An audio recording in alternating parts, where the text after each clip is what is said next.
क्या आपको कभी ऐसा लगता है कि हमारा बेवजह किसी की मदद करना भी उस व्यक्ति के लिए घातक साबित हो सकता है? सुनने में बड़ा अजीब लगता है क्योंकि अगर हम किसी की मदद कर रहे हैं, तो हम क्या गलत कर रहे हैं? लेकिन यह कहानी आपकी सोच बदल सकती है। यह 2 मिनट की कहानी को सुन कर के आपका सोचने का नज़रिया बदल सकता है। तो चलिए शुरू करते हैं तितली के इस संघर्ष की कहानी। एक बार की बात है, एक आदमी को तितली का एक कोकून दिखाई दिया। कोकून अर्थात जिसके अंदर तितली बाहर विचरण करने से पहले निवास करती है। एक दिन उसमें छोटा सा छेद दिखाई दिया। वह आदमी घंटों बैठा उस तितली को उस छोटे से छेद के जरिए अपने शरीर को बाहर निकालने के लिए संघर्ष करते हुए देखता रहा। फिर लगा कि तितली ने अपनी पूरी कोशिश कर ली है और अब वह आगे नहीं बढ़ पा रही है।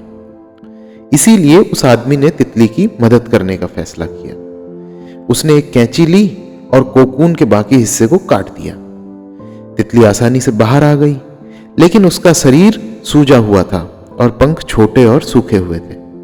आदमी तितली को देखता रहा, क्योंकि उसे उम्मीद थी कि किसी भी क्षण पंख बड़े हो जाएंगे और शरीर को सहारा देने के लिए फैल जाएंगे। लेकिन ऐसा कुछ नहीं हुआ। वास्तव में तितली ने अपना बाकी जीवन अपने सूजे हुए शरीर और सूखे पंखों के साथ रेंगते हुए बिताया। वह कभी नहीं उड़ पाई। इससे क्या सीख मिलती है? वह आदमी अपनी दयालुता और जल्दबाजी में यह नहीं समझ पाया कि कोकून का प्रतिबंध और उस छोटे से छेद से निकलने के लिए तितली का संघर्ष ईश्वर का एक तरीका था। यह तरीका था कि तितली के शरीर से तरल पदार्थ को उसके पंखों में भेजने का, ताकि जब वो आजाद हो तो उड़ने के लिए तैयार हो सके। कभी कभी हमारे जीवन में संघर्ष वही होते हैं जिनकी हमें आवश्यकता होती है। यदि हमें बिना किसी बाधा के जीवन जीने दिया जाए तो हम अपंग हो जाएंगे।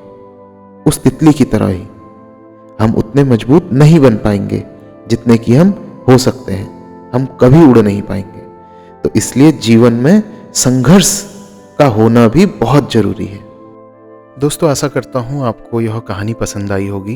अगर कहानी पसंद आई है तो लाइक कीजिए, चैनल को सब्सक्राइब कीजिए और जुड़े रहिए इस चैनल पे कुछ अच्छी और प्रेरणादायक कहानियों के लिए। तब तक के लिए गुड बाय।